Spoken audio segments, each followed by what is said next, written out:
नमस्कार दोस्तों, आपका फिर से स्वागत है हमारे चैनल पर। आशा करती हूँ कि आप सब ठीक और स्वस्थ होंगे। तो चलिए इसी के साथ बढ़ते हैं खबरों की ओर। जी हाँ दोस्तों, केंद्र सरकार अगस्त महीने से अनलॉक 3 लाने की कोशिशों में जुटी है। ऐसे में कई सवाल उठ रहे हैं कि इस अनलॉक में देश में किन किन चीजों पर छूट मिलेगी। अब इसी फहरिस्त में मोदी सरकार की तरफ से गाइडलाइन भी जारी कर दी गई है, जिसकी सटीक जानकारी हम आपको इस वीडियो में देंगे।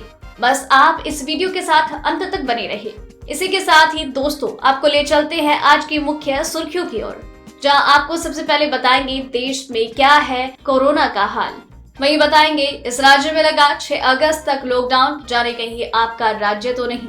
इसी के साथ आगे खुशखबरी, अयोध्या में राम मंदिर की नींव में 200 फीट नीचे डाला जाएगा टाइम कैप्सूल, नहीं भूलेगी आने वाली पीढ़ी।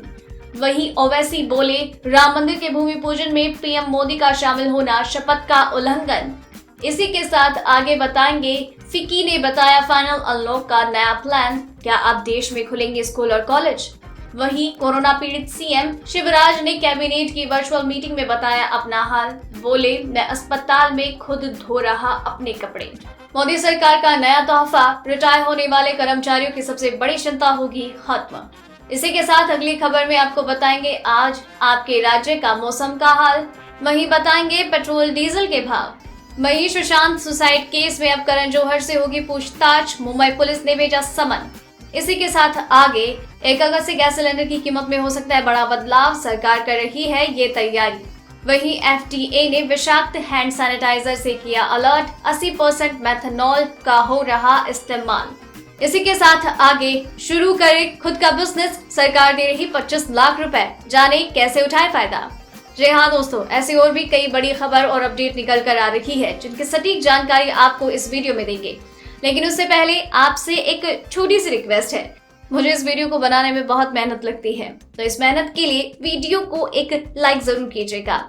साथ ही वीडियो के नीचे दिए गए लाल बटन को दबाकर चैनल को जरूर सब्सक्राइब कीजिए और पास ही में जो घंटे का छोटा सा बेल आइकन नजर आए उसे भी जरूर दबाएं, ताकि आपको दिन भर की बड़ी खबरों की जानकारी लगातार मिलती रहे। तो चलिए दोस्तों, एक एक करके सभी बड़ी खबरों के बारे में जान लेते हैं।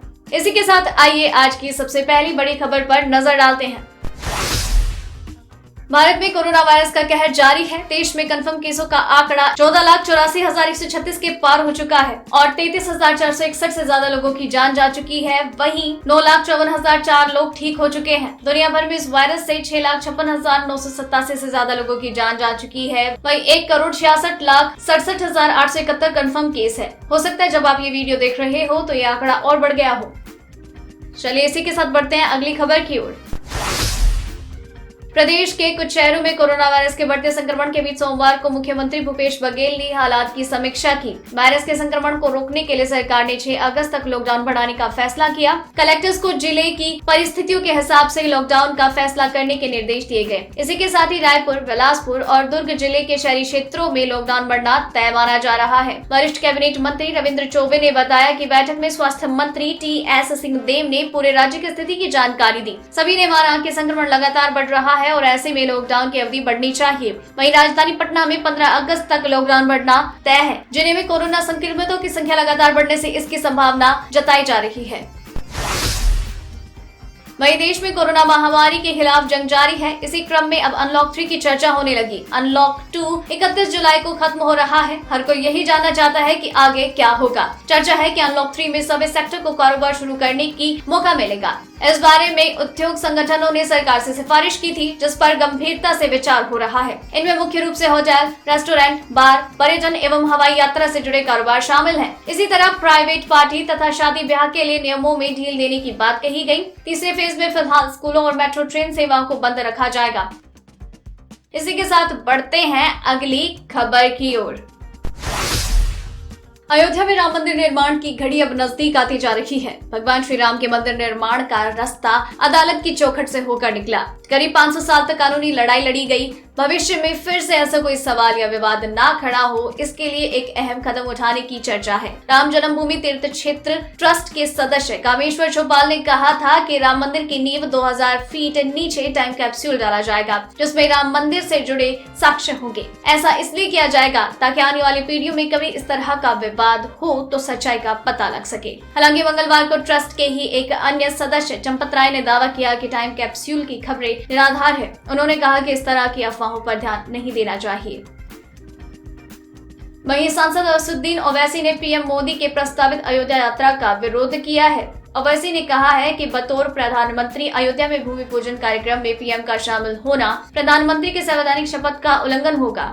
IMIM अध्यक्ष ओवैसी ने कहा कि धर्मनिरपेक्षता संविधान के बुनियादी ढांचे का हिस्सा है। प्रधानमंत्री नरेंद्र मोदी का 5 अगस्त को अयोध्या जाने का कार्यक्रम निर्धारित है। यहाँ पर वो राम मंदिर निर्माण के लिए भूमि पूजन कार्यक्रम में शामिल होंगे। श्री राम जन्मभूमि तीर्थ क्षेत्र ट्रस्ट ने इसके राम मंदिर आंदोलन से जुड़े कई लोगों को न्योता दिया है। सूत्रों के अनुसार कोरोना संक्रमण की वजह से अयोध्या में मेहमानों की संख्या 200 सीमित रखी गई है।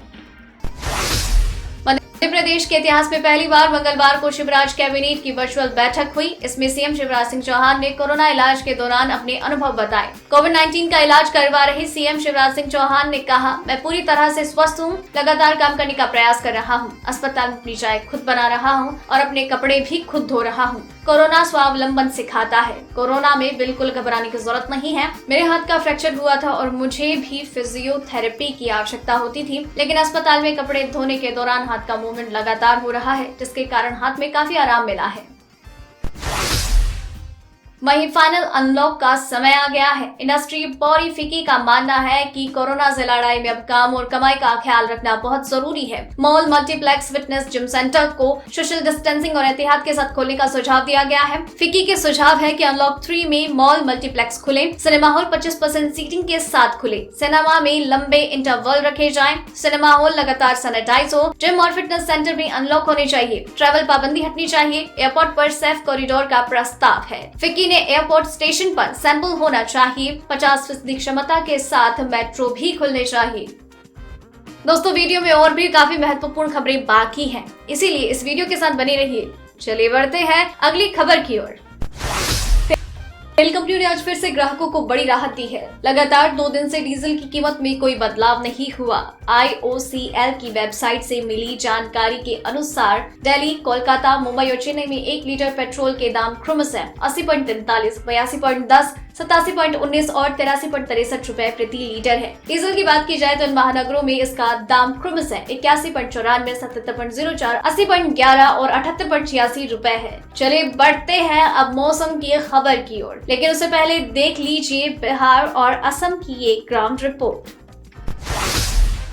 राज्य आपदा प्रबंधन विभाग के अधिकारियों ने सोमवार को बुलेटिन में कहा कि असम और बिहार में बाढ़ की स्थिति बनी हुई है। पानी नए क्षेत्रों में घुस रहा है। सोमवार को असम में एक और व्यक्ति के डूबने के चलते मौत हो गई है, जिससे राज्य में बाढ़ से मरने वालों की संख्या बढ़कर 103 हो गई। असम राज्य आपदा प्रबंधन ने कहा 22 राज्यों के 33 जिले बाढ़ की चपेट में है। वहीं 17 जिलों के 45,000 पीड़ित रिलीफ कैंप्स में हैं। इनमें बड़ी संख्या गोलपारा जिले के लोगों की है। वहीं बिहार के राज्य आपदा प्रबंधन विभाग के अनुसार राज्य के बाढ़ प्रभावित 11 जिलों के नए क्षेत्रों में बाढ़ का पानी घुस गया। अधिकारियों के अनुसार बिहार के 38 जिलों में से 11 जिलों के करीब 2.4 मिलियन लोग प्रभावित हैं। वहीं पटना मौसम विभाग ने आने वाले दिनों में बारिश की चेतावनी दी। मॉनसून हिमालय की तलहटी में पहुंच गया है।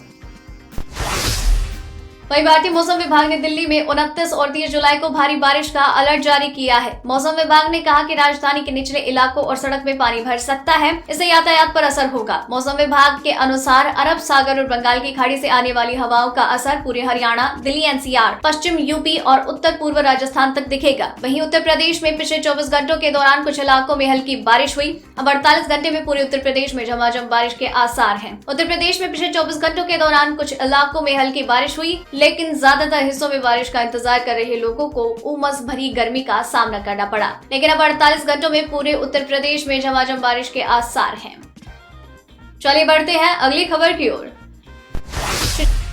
सुशांत सिंह राजपूत मौत के मामले में जहां धर्मा प्रोडक्शन के CEO अपूर्व मेहता से पूछताछ की जा रही है, वहीं अब मुंबई पुलिस ने बॉलीवुड के निर्माता निर्देशक करण जौहर से भी पूछताछ करेगी। करण जौहर से पूछताछ के लिए पुलिस ने समन भेजा है। इसी हफ्ते भी करण जौहर से पूछताछ किए जाने की बात कही है। धर्मा प्रोडक्शन के CEO अपूर्व मेहता कल धर्मा प्रोडक्शन और सुशांत सिंह राजपूत के बीच ड्राई फिल्म को लेकर हुए कॉन्ट्रैक्ट की कॉपी लेकर पुलिस स्टेशन पहुंचे। याद दिला दें कि बीते दिनों जब पूर्व मैनेजर श्रुति मोदी से पूछताछ की गई थी, तो पूर्व जांच में ये बात सामने आई कि फिल्म ड्राइव को लेकर सुशांत और धर्मा प्रोडक्शन के बीच में अनबन हुई थी। इसी के साथ आगे भारत में उद्यमियों के रास्ते में आने वाली हर बाधाओं को दूर करने के उद्देश्य से केंद्र सरकार नई तरह की योजना चला रही है। इस योजना के तहत कोई भी खुद का बिजनेस शुरू कर सकता है। भारत सरकार और भारतीय लघु उद्योग विकास बैंक ने सूक्ष्म और लघु उद्यमों के लिए क्रेडिट गारंटी फंड ट्रस्ट की स्थापना की है। इस योजना के तहत प्लांट या मशीन आदि के लिए 25 लाख रुपए से लेकर 5 करोड़ रुपए तक का लोन ले सकते हैं। इस योजना के तहत माइक्रो एंटरप्राइजेस के लिए 25 लाख, छोटे उद्यमों के लिए 25 लाख से 1 करोड़, मध्यम उद्यम के लिए 5 करोड़ से 10 करोड़ तक दिया जाता है। वहीं सूक्ष्म उद्योग के लिए अधिकतम 10 लाख रुपए लोन दिया जाता है। छोटे उद्यम के लिए 10 लाख से 2 करोड़ और मध्यम उद्योग में 2 करोड़ से लेकर अधिकतम 5 करोड़ तक लोन दिया जाता है। वहीं अमेरिकी स्वास्थ्य अधिकारियों ने चेतावनी दी है कि बाहर से आयातित हैंड सैनिटाइजर ज्यादातर मेथनॉल की वजह से जहरीले हो सकते हैं। उन्होंने अमेरिकियों से अपील की है कि इस तरह के सैनिटाइजर से बचकर रहें। फूड एंड ड्रग एडमिनिस्ट्रेशन का कहना है कि उन्हें कई सारी रिपोर्ट मिली है जिसमें उपयोग करने वाले लोगों को चोट लगने की खबरें बढ़ रही है। इसमें अंधापन, हृदय की समस्याएं और मृत्यु हो सकती है। गौरतलब है कि एक सैनिटाइजर में जो कीटाणुओं को मारता है वो है एथिल अल्कोहल, जो पीने योग्य है, मगर कुछ मैक्सिकन कंपनियां इसे जहरीली मेथनॉल या लकड़ी शराब के साथ बदल रही है, जिसका उपयोग एंटी फ्रीजर में किया जाता है। इसी के साथ बढ़ते हैं अगली खबर की ओर। मोदी सरकार का नया तोहफा। जी हाँ, सरकारी कर्मचारियों की सबसे बड़ी चिंता रिटायरमेंट के बाद पेंशन पाने की होती है। मोदी सरकार ने कोरोना वायरस महामारी के दौरान रिटायर हो रहे कर्मचारियों के लिए एक शानदार पहल की है। अब केंद्रीय कर्मचारियों को रिटायरमेंट के बाद बिना किसी भागदौड़ की पेंशन मिलनी शुरू हो जाएगी। केंद्रीय मंत्री जितेंद्र सिंह ने सोमवार को कहा कि कोविड-19 महामारी के दौरान रिटायर होने वाले केंद्रीय सरकार के कर्मचारियों को नियमित पेंशन भुगतान आदेश जारी होने और अन्य औपचारिकताएं पूरी होने तक अस्थायी पेंशन राशि मिलेगी। उन्होंने कहा कि महामारी और लॉकडाउन को देखते हुए यह निर्णय किया गया है। वहीं अगली खबर में आप देखेंगे सिलेंडर। जी हाँ, 1 अगस्त से एलपीजी सिलेंडर के दाम घट सकते हैं। इसे लेकर केंद्र सरकार के स्तर पर तैयारी चल रही है। तेल कंपनियों के वरीय अधिकारियों की माने ये संभावना है कि 1 अगस्त को रिवाइज होने वाली एलपीजी सिलेंडर के दाम घटेंगे और सब्सिडी सिलेंडर सस्ता हो सकता है। मिली जानकारी के अनुसार 10 से 20 रुपए तक एलपीजी सिलेंडर के दाम घट सकते हैं। 2 महीने तक महंगी होने के बाद अगर एलपीजी सस्ती होती है तो उपभोक्ताओं के खाते में सब्सिडी कम आ सकती है। वहीं आप इंडियन ऑयल के उपभोक्ता है तो आपके लिए अहम खबर है, अगले माह से सिलेंडर बुकिंग सिस्टम पूरी तरह से ऑनलाइन हो जाएगा। फिलहाल उपभोक्ताओं की सुविधाओं का ख्याल रखते हुए ऑनलाइन के साथ ऑफलाइन भी सुविधा दी गई है। दोस्तों, आज की खबरों में इतना ही। अगर आपको भी ये खबरें अपने मोबाइल पर हर दिन चाहिए तो इस वीडियो के नीचे दिए गए इस लाल बटन को दबाकर चैनल को सब्सक्राइब कर लीजिए और साथ ही साइड में दिए गए इस घंटी को भी दबाएं। और अगर आपने ये वीडियो पूरा देखा है तो अपना नाम नीचे कमेंट बॉक्स में जरूर लिखकर भेजिएगा। फिर मिलते हैं कल। जय हिंद, धन्यवाद।